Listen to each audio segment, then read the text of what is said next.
20 साल की नंदिनी एक कॉलेज स्टूडेंट थी। वह अपनी सहेली रिया के साथ अपनी अल्ट्रासाउंड की रिपोर्ट लेकर डॉक्टर अनाया के पास गई। डॉक्टर ने रिपोर्ट देखते ही नंदिनी से साफ साफ कहा, आपको शारीरिक संबंध बनाना होगा क्योंकि यही सबसे आसान तरीका है आपकी बीमारी को ठीक करने का। नंदिनी ये सुनकर चौंक गई। उसने कांपती आवाज में पूछा, रिपोर्ट में क्या लिखा है डॉक्टर? इस पर डॉक्टर अनाया ने जवाब दिया, आपके गर्भाशय में सिस्ट है, इस वजह से आपको पेट दर्द और कमजोरी हो रही। नंदिनी ने घबराते हुए फिर पूछा, अब मैं क्या करूं डॉक्टर? तो डॉक्टर ने फिर से वही बात दोहराई, जैसा मैंने कहा शारीरिक संबंध बनाना होगा, इससे सिस्ट ठीक हो सकता है और हम दवाइयां भी देंगे जिससे रोज लेनी होगी, लेकिन अगर ये काम आपने नहीं किया तो ऑपरेशन करना पड़ेगा और ऑपरेशन में बहुत रिस्क है। अगर कुछ गलत हुआ तो आप शायद कभी मां नहीं बन पाएं या आपकी जान को भी खतरा हो सकता है। इसलिए सबसे आसान रास्ता यही है जो अभी मैंने आपसे कहा। वैसे सुना है आपकी शादी तय हो चुकी है, अगर ऐसा है तो ये आपके लिए अच्छी बात है। आप अपने मंगेतर को जल्दी से बुलाकर शादी कर लीजिए, फिर मेरे बताए हुए तरीकों को फॉलो करिए, आप जल्द ही ठीक हो जाएंगी। तब नंदिनी और रिया डॉक्टर की यह सारी बातें सुनकर स्तब्ध थी। वह डॉक्टर से कुछ दवा लेकर घर लौट आई। घर आने के बाद नंदिनी ने अपनी माँ सरिता को डॉक्टर की कही सारी बात बता दी, क्योंकि नंदिनी अपनी माँ के बहुत करीब थी बचपन से ही, इसलिए उसे अपनी माँ को यह सब बताते हुए उसे ना लज्जा हुई ना संकोच, क्योंकि उसके लिए माँ तो सबसे अच्छी दोस्त होती है। और वैसे भी नंदिनी की शादी तय थी, उसके पिता के दोस्त के बेटे अर्जुन के साथ सगाई भी हो चुकी थी। वैसे अर्जुन विदेश में रहता था और ग्रीन कार्ड की वजह से जल्दी भारत नहीं आ सकता था, इसलिए नंदिनी की मां सरिता ने अर्जुन को फ़ोन किया और सारी बात खुलकर बता दी। उसने कहा, बेटा जल्दी भारत आ जाओ और शादी कर लो। लेकिन अर्जुन ने जवाब दिया, आंटी अभी मैं नहीं आ सकता क्योंकि मेरे ऑफिस में प्रमोशन की बात चल रही है, इस वक्त आना मुमकिन नहीं। इस पर सरिता ने गहरी सांस लेते हुए पूछा, तो हम क्या करें बेटा? नंदिनी की तबीयत दिन पर दिन बिगड़ रही है। इस पर अर्जुन ने थोड़ा रूखेपन से कहा, आप डॉक्टर से बात करें, मैं क्या बता सकता हूँ। इसके बाद सरिता ने फिर डॉक्टर अनाया से मुलाकात की तो डॉक्टर ने फिर वही बात दोहराई, जिसे सुनकर नंदिनी की माँ सरिता असमंजस में थी। उसे समझ नहीं आ रहा था कि क्या करे। उसी रात नंदिनी के फ़ोन की घंटी बजी, तब उसका दोस्त रोहन उसे फ़ोन कर रहा था। कॉल देखकर नंदिनी बार बार कॉल काट रही थी। आखिरकार रोहन ने वॉइस मैसेज किया, तब ना चाहते हुए भी नंदिनी ने भी उसका जवाब दिया। तब उसकी आवाज़ सुनते ही रोहन समझ गया कि नंदिनी उदास है, तो रोहन ने पूछा, नंदिनी क्या हुआ? तब नंदिनी चुप रही। फिर रोहन के बार बार पूछने पर उसने वॉइस मैसेज में बोल के भेजा जो डॉक्टर ने कहा और अर्जुन ने जो जवाब दिया। तब यह मैसेज बजते समय नंदिनी की आंखों से आंसू बह रहे थे, जो उसके आवाज़ से रोहन को भी समझ आ गई। फिर रोहन ने बहुत कोशिश किया लेकिन नंदिनी का रोना थमा नहीं।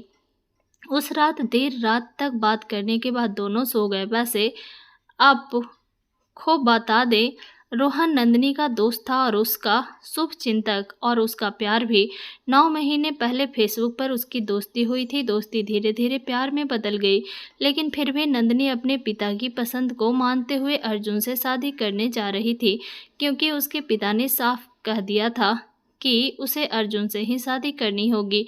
हालांकि नंदिनी का दिल टूट रहा था, क्योंकि एक तरफ उसकी सेहत और दूसरी तरफ उसका प्यार और तीसरी तरफ परिवार की इच्छा। वो क्या करे? ये फैसला अब उसके सामने था। फिर अगली सुबह रोहन ने वापस नंदिनी को कॉल किया। तब नंदिनी ने कॉल उठाया और हल्की सी खांसी के साथ पूछा, कैसा है तू? रोहन ने मुस्कुराते हुए जवाब दिया, बस ठीक हूँ, तू कैसी है? तब नंदिनी ने गहरी सांस लेते हुए कहा, बस जी रही हूँ। सुनते ही रोहन ने तुरंत चिल्लाकर माँ कहा, जैसे उसे कुछ हो गया हो, और यह सुनकर नंदिनी हड़बड़ा गई और वीडियो कॉल लगा दी। तब रोहन ने उसे देखकर हंसते हुए उसकी तारीफ करते हुए कहा, नंदिनी नीली साड़ी में तू कमाल की लग रही है, बिल्कुल किसी परी जैसी। तभी नंदिनी ने कहा, तुझे क्या हुआ था?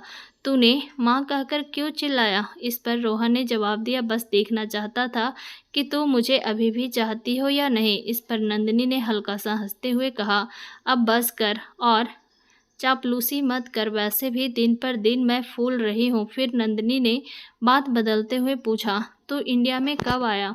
तुझे तो विदेश से लौटने की छुट्टी तो नहीं मिल रही थी ना? इस पर रोहन ने शरारती अंदाज में जवाब दिया, जब तेरी तबीयत के बारे में सुना तो मुझे करीब से देखने का मन हुआ, इसलिए तुझे सरप्राइज़ देने चला आया। रोहन की यह बातें सुनकर लेकिन नंदिनी के मन में तूफान उमड़ने लगा। वो सोचने लगी, रोहन मेरे लिए अपनी जॉब छोड़कर सब कुछ दांव पर लगाकर अपने देश लौट आया, जबकि उसे पता है कि एक बार फाइनल लौटने के बाद वो दोबारा विदेश नहीं जा पाएगा। और वो अर्जुन जिसकी मैं उसकी मंगेतर, उसने तो मेरी ज़िंदगी की परवाह तक नहीं किया। उसके लिए तो उसका प्रमोशन ही सब कुछ है। तब ये सोचते सोचते नंदिनी की आंखों से दो आंसू टपक पड़े। यह देखकर रोहन ने तुरंत पूछा, अरे नंदिनी क्या हुआ? तो नंदिनी ने आंसू पोंछते हुए कहा, कुछ नहीं। फिर रोहन ने उसका मूड बदलने की कोशिश किया और बोला, चल आज हम सारा दिन घूमेंगे और खूब मौज मस्ती करेंगे। यह सुनते ही नंदिनी ने मना किया, नहीं, मुझे घर पर ही रहना है, बाहर जाने पर सब चिंता करेंगे। लेकिन उधर रोहन ने जिद पकड़ लिया, नहीं तू आज मेरे साथ घूमेगी, इसके अलावा तू कहीं नहीं जाएगी। तुझे याद है ना, मैंने तुझे एक दिन मांगा था, तब मैंने कहा था कि एक दिन तो सिर्फ मेरी होगी, उस दिन पर तेरा कोई हक नहीं होगा, और आज वो दिन मैं तुझसे ले रहा हूँ, मना मत करना। तब रोहन की इस मिन्नत के आगे नंदिनी मान गई। फिर उसने फैसला किया कि आज वो रोहन के साथ पूरा दिन बिताएगी, क्योंकि शायद ये उनकी आखिरी मुलाकात हो, शायद ये आखिरी बार साथ में घूमना हो। फिर अगले दिन दोनों ने मिलकर शहर की सबसे खूबसूरत जगहों पर घूमा, अनजान रास्तों पर चले, जहां मन चाहा वहां रुके। फिर घूमते घूमते अचानक बारिश शुरू हो गई, वो भी बिजली की चमक और गरज के साथ। फिर दोनों भीगते हुए भागते हुए एक पुराने से घर के सामने जाकर रुके और दरवाज़ा खटखटाया। थोड़ी देर बाद दरवाज़ा खुला और एक बुजुर्ग महिला ने दरवाजे से झांकते हुए पूछा, कौन हो तुम लोग? तब भीगे और ठंड से कांपते हुए नंदिनी ने जवाब दिया, बारिश में फंस गए हैं दादी, थोड़ी देर के लिए अंदर रुक सकते हैं क्या? इस पर बुजुर्ग महिला ने सिर हिलाया और दरवाज़ा खोल दिया।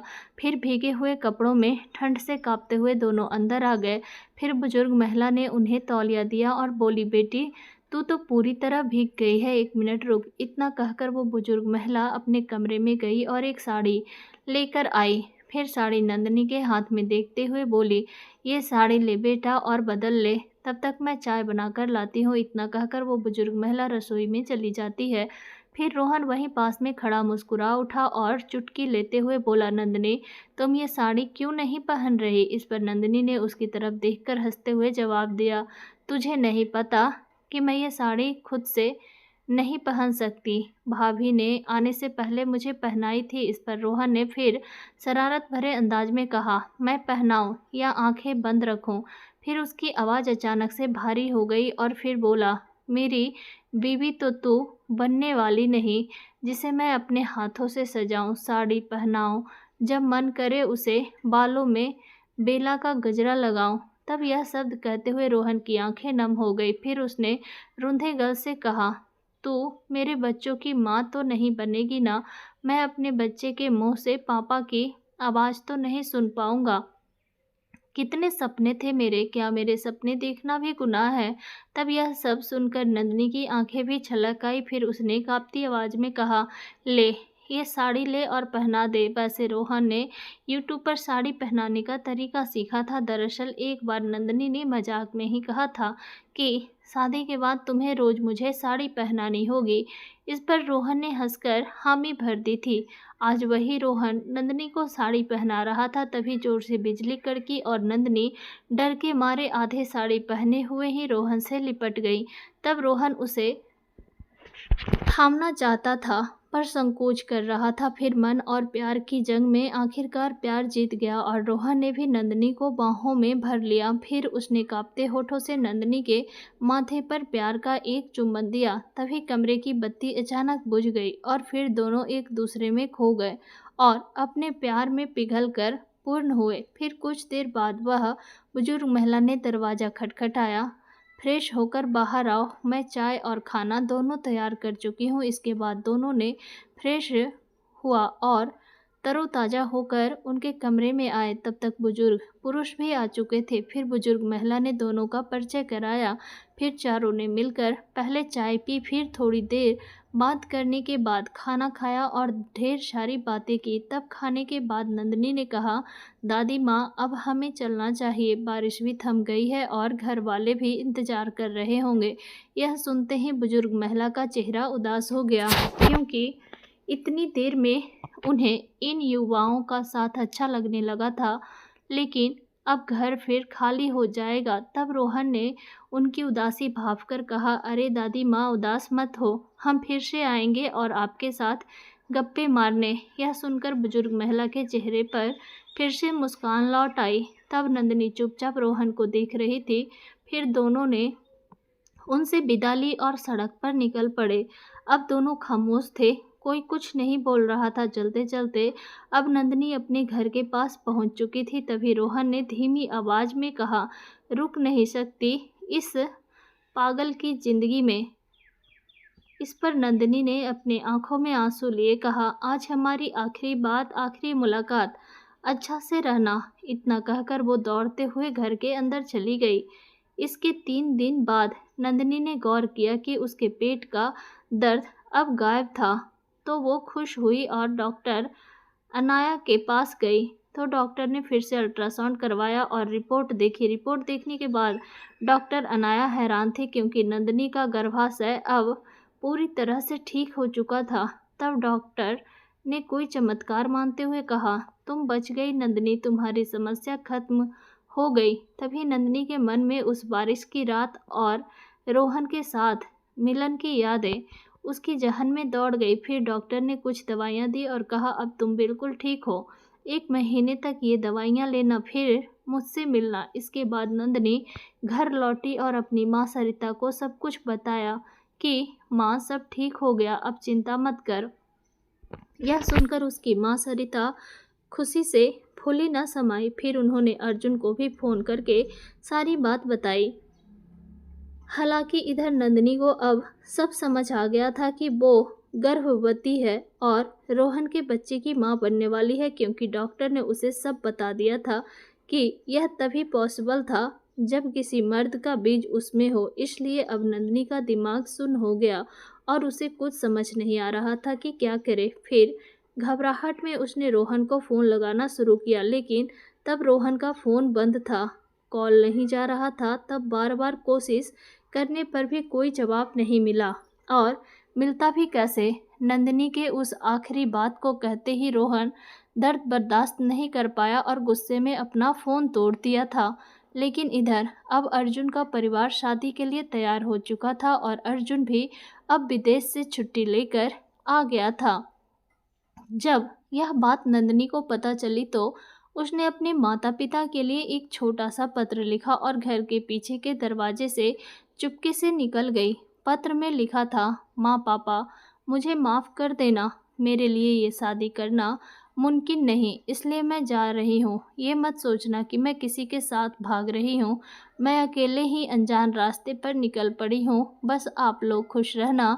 आपकी बेटी नंदिनी। नंदिनी के जाने के बाद 5 साल बीत गए और फिर हर कोई अपनी ज़िंदगी में व्यस्त हो गया।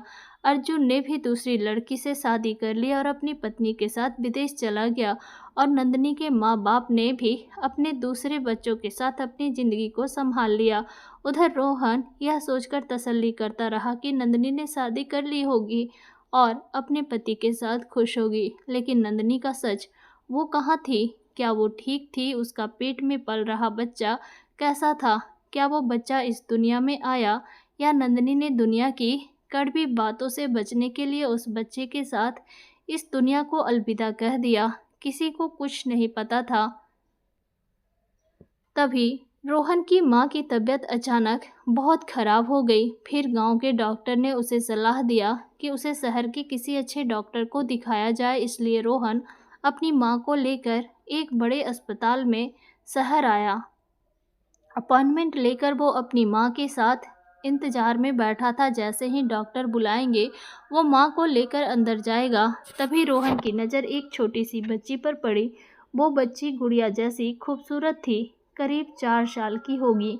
वो एक कुर्सी पर बैठी थी। तब उसकी गुड़िया नीचे गिर गई थी और वो उसे उठाने की कोशिश कर रही थी। यह देखकर रोहन दौड़कर गया और गुड़िया उठाकर उस बच्ची को दे दिया। बदले में उस बच्ची ने मुस्कुराते हुए एक प्यारी सी हंसी दी, जिसे देखकर रोहन का दिल अचानक धड़क उठा, क्योंकि उस बच्ची की आंखों में कुछ ऐसा था जो उसे नंदिनी की याद दिला रहा था। लेकिन वो कुछ कह पाता उससे पहले ही डॉक्टर ने उसकी माँ का नाम पुकारा। तो रोहन अपनी माँ को लेकर डॉक्टर के केबिन के अंदर चला गया, लेकिन उसका मन उसी बच्ची के पास अटका सा गया था। तब वही बगल के कमरे में नंदिनी अपनी सहेली रिया से फ़ोन पर बातें कर रही थी। तब नंदिनी रिया से पूछ रही थी कि तुम ठीक हो ना, पति, परिवार और बेटी की माँ बनकर। इस पर रिया ने मुस्कुराते हुए जवाब दिया, हाँ नंदिनी, मैं बहुत अच्छे से हूँ। और तुम कितनी स्मार्ट हो गई हो, शादी करके पति और बेबी के साथ खुशहाल ज़िंदगी जी रहे हो और इतने सालों में आज उन्हें याद कर रही हो। लेकिन तब ये सारी बातें इन दोनों के दरमियान चल रही थी कि तभी बाहर से उस गुड़िया सी बच्ची की आवाज़ ने दोनों की बातों को तोड़ दिया, क्योंकि उस बच्ची ने ज़ोर से चिल्लाया, मम्मी मम्मी। तब नंदिनी ने अपनी बच्ची की आवाज़ सुनते ही दौड़कर बाहर आई। इतने में रोहन भी अपनी माँ को डॉक्टर के कैबिन में ही छोड़ दौड़ा आया। तभी उस बच्ची ने कहा, मम्मी मम्मी, मेरी आइसक्रीम दो। इस पर नंदिनी ने प्यार से कहा, लो मेरी जान, ये रही तुम्हारी आइसक्रीम। तभी पीछे खड़ा रोहन हैरान होकर बोला, तुम बोल सकती हो? रोहन की आवाज़ सुनते ही नंदिनी ने जल्दी से पीछे मुड़ते हुए कहा, क्यों क्यों नहीं बोल सकती मेरी बेटी? हालांकि तब उसकी होठों पर एक अलग ही मुस्कान थी, जिसे रोहन बखूबी देख रहा था। फिर रोहन ने थोड़ा झेपते हुए कहा, नहीं, मेरा मतलब था, मैंने अभी थोड़ी देर पहले इस बच्ची से बात किया था। तब इसने अपनी मुंह से कुछ नहीं कहा, सिर्फ इशारों में ही जवाब दिया। तो मैंने सोचा। तभी नंदिनी ने अपनी बेटी से पूछा, मुन्नी, तुमने मुंह से कुछ क्यों नहीं बोला? तो उस बच्ची ने मासूमियत से जवाब दिया, मम्मी, तुमने ही तो कहा था कि किसी अनजान इंसान से बात नहीं करनी, ना ही किसी अनजान से कुछ लेना, इसलिए मैंने इशारों में बात की। इस पर नंदिनी ने प्यार से उसका माथा चूमते हुए कहा, मेरी पगली बेटी। तभी उस बच्ची ने उत्साह से कहा, मम्मी, जानती हो, ये अंकल बहुत अच्छे हैं। मेरी गुड़िया गिर गई थी तो इन्होंने उठाकर मुझे दिया। तभी एक नर्स ने रोहन को पुकारा, आपकी माँ आपको बुला रही है, उसका नंबर आ गया है, चलिए। इस पर रोहन ने जल्दी से कहा, हाँ आता हूँ। फिर नंदिनी की ओर देखकर रोहन बोला, तुम खुश रहो और हमेशा सुखी रहो। फिर उसने बच्ची के गाल पर एक प्यार भरी चुम्मी दिया और अपनी माँ के पास चला गया। नंदिनी भी अपनी बेटी को लेकर उसी डॉक्टर के चैम्बर के बाहर चली गई, क्योंकि उसकी बेटी को सुबह से पेट में दर्द था, इसलिए वो उसे दिखाने आई थी। जब दोनों का डॉक्टर से मिलना खत्म हुआ, तब घर लौटते वक्त नंदिनी की बेटी ने कहा, मम्मी देखो वो अंकल, मैं उस अंकल को एक चुम्मी देकर आती हूँ। तब उसने शरारत भरी मुस्कान के साथ कहा, मम्मी, तुम कहती हो ना, अगर कोई चुम्मी दे तो चुम्मी देनी चाहिए। तो अंकल ने मुझे चुम्मी दी, लेकिन मैंने नहीं दी, इसलिए मैं जाकर एक चुम्मी दे आती हूँ। इस पर नंदिनी ने हंसते हुए कहा, ठीक है जाओ, लेकिन चुम्मी देकर तुरंत वापस आना, देर मत करना, समझी? इस पर बच्ची बोली, हाँ मम्मी। फिर बच्ची खुशी खुशी दौड़ पड़ी। पीछे से उसकी आवाज़ आई, अंकल। तभी रोहन ने मुड़कर देखा, अरे तुम लोग अभी तक गए नहीं? तो बच्ची ने कहा, नहीं अंकल, अब जा रहे हैं। फिर रोहन ने पूछा, ये जो तुम्हारे साथ थी वो आंटी कौन थी? तब बच्ची ने गर्व से कहा, वो मेरी मम्मी है। इस पर रोहन ने हंसकर कहा, अच्छा ठीक है, अब जल्दी बताओ क्या बात है, मुझे भी अपनी मम्मी के घर ले जाना है। तभी बच्ची ने जिद की, अंकल जरा बैठो ना। तब रोहन ने हैरानी से पूछा, बैठूं? क्यों? अरे बैठो ना, बच्ची ने हंसते हुए कहा। तब रोहन बैठ गया। फिर बच्ची ने फट से उसके गाल पर एक चुम्मी दी और बोली, चलो टाटा। तभी रोहन ने उसे रोकते हुए कहा, रुको रुको, तुमने अपना नाम तो बताया ही नहीं। तभी बच्ची ने एक सांस में जवाब दिया, मेरा नाम है मुन्नी, मुन्नी शर्मा। मेरे पापा रोहन शर्मा, मेरी मम्मी नंदिनी शर्मा। मुन्नी से जब भी कोई उसका नाम पूछता तो वो अपने माता पिता का नाम भी एक साथ बता देती थी, क्योंकि उसकी माँ ने उसे यही सिखाया था। लेकिन उस बच्ची से उसके नाम के साथ उसके मम्मी पापा का नाम सुनते ही रोहन के सीने में तूफान उठ गया। तभी रोहन की माँ भी हैरान हो गई, ये क्या, ये बच्ची तो मेरे बेटे का नाम ले रही है। तभी रोहन की माँ ने पूछा, बेटी तुमने अपने पापा का नाम क्या कहा? तो मुन्नी ने फिर से कहा, रोहन शर्मा। तभी रोहन ने कांपती आवाज में पूछा, तुम्हारे पापा कहाँ हैं? क्या वो तुम्हारे साथ नहीं रहते? इस पर मुन्नी ने मासूमियत से जवाब दिया, मेरे पापा मेरे लिए तारे लेने गए हैं। वो जो आसमान में चमकते हैं ना, वो तारे लाने गए हैं। जब मैं और थोड़ी बड़ी हो जाऊंगी तब पापा सारे तारे लेकर हमारे पास आ जाएंगे। यह सुनकर रोहन का दिल जैसे थम सा गया। फिर उसने मुन्नी को गौर से देखा। उसकी आंखें, उसकी मुस्कान, सब कुछ नंदिनी की तरह ही था। लेकिन वो कुछ कह पाता उससे पहले उसकी माँ ने उसे फिर बुलाया। तो मुन्नी दौड़कर अपनी मम्मी के पास चली गई। फिर रोहन भी दौड़कर नंदिनी के पास गया और उससे कहा, नंदिनी याद है वो बारिश वाला दिन? उस बारिश वाले दिन से मैंने तुम्हें अपनी पत्नी और खुद को तुम्हारा पति मान लिया था। उस दिन को मैंने अपने दिल और आत्मा से हमारी पवित्र सुहागरात के रूप में स्वीकार किया। इसलिए मेरी जिंदगी में ना कोई और आया, ना कभी आएगा।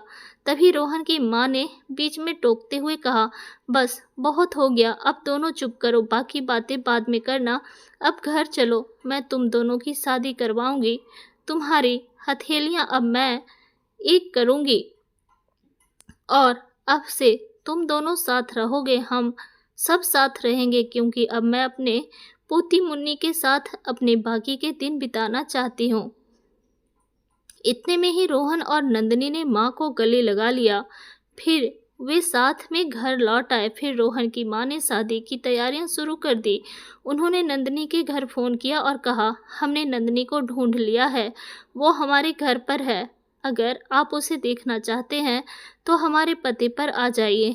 तब नंदिनी का परिवार फ़ोन पाते ही तुरंत दिए गए पते पर रवाना हो गया। रोहन के घर पहुंचकर उन्होंने देखा कि शादी की तैयारियां चल रही थी, पूरा घर सजा हुआ था। तब रोहन की माँ ने उन्हें अंदर बुलाया और सबको बैठने को कहा। कुछ देर बाद नंदिनी दुल्हन के जोड़े में सामने आई। तब उसे देख सबकी आंखें नम हो गई। लेकिन ये दुख के आंसू नहीं, खुशी के आंसू थे, क्योंकि इतने सालों बाद उन्हें अपनी बेटी को फिर से पाने की खुशी थी। फिर रोहन की माँ ने नंदिनी के माता पिता को सारी बात खुलकर बताई और नंदिनी ने भी सबके सामने माफ़ी मांगी। तब सबने उसे गले लगाया। तभी रोहन मुन्नी को गोद में लेकर आया। तभी मुन्नी ने पूछा, पापा ये लोग कौन हैं? तो रोहन ने प्यार से कहा, ये तुम्हारे नाना नानी हैं मेरी जान। फिर नंदिनी के माँ पापा ने मुन्नी को गोद में लिया, उसे ढेर सारा प्यार दिया। फिर सब एक साथ इकट्ठा हुए और रोहन और नंदिनी की शादी धूमधाम से हुई। रात में मुन्नी ने अपने मम्मी पापा से कहा, आज मैं दादी और नाना नानी के पास सोऊंगी, तुम लोग सो जाओ। फिर नंदिनी और रोहन के लिए सुहाग रात का कमरा फूलों से सजाया गया। अब नंदिनी फूलों की सेज पर बैठी थी। तभी रोहन भी उसमें पास आकर बैठा। तभी नंदिनी फूट फूट कर रोने लगी। नंदिनी को राइट देख रोहन घबरा गया और बोला, क्या हुआ, तुम रो क्यों रही हो? मैंने कुछ गलत किया, बताओ ना। तब नंदिनी ने आंसू पोंछते हुए कहा, अरे बुद्धू, मैं खुशी में रो रही हूँ। तब रोहन ने राहत की सांस लेते हुए कहा, उफ, मैं तो डर ही गया था। तभी नंदिनी ने शरारत भरे अंदाज में पूछा, बताओ हनीमून के लिए कहाँ चलेंगे? ले तो चलोगे ना? इस पर रोहन ने हंसकर कहा, हाँ बिल्कुल ले चलूँगा। कहाँ चलें बताओ? तब नंदिनी ने उस बूढ़ी दादी माँ के घर। इस पर रोहन ने हंसते हुए कहा, हाँ जरूर जाएंगे और कल ही जाएंगे, और हमारी मुन्नी को भी साथ ले जाएंगे। तभी नंदिनी ने कहा, तो फिर हमें जल्दी सोना होगा, इसलिए चलो अब सोते हैं। तभी रोहन ने उसे रोका, सुनो। तब नंदिनी ने रोहन के सीने पर सिर रखते हुए कहा, बोलो। तो रोहन ने धीमी आवाज में नंदिनी के कान में कहा, अब की बार मुझे एक बेटा चाहिए। इस पर नंदिनी ने चौंक कर उसकी ओर देखा, फिर शरारती मुस्कान के साथ कहा, अच्छा जी, पहले बेटी को तो संभाल लो, फिर बेटे की बात करना। इस पर दोनों हंस पड़े। फिर नंदिनी ने रोहन का हाथ थामते हुए कहा, जो भी हो, बेटा या बेटी, बस हमारा प्यार और हमारा परिवार ऐसा ही बना रहे। रोहन ने उसे गले लगाया और बोला, हाँ हमेशा। फिर अगली सुबह रोहन और नंदिनी ने मुन्नी को साथ लिया और उस बूढ़ी दादी माँ के घर जाने की तैयारी शुरू कर दी।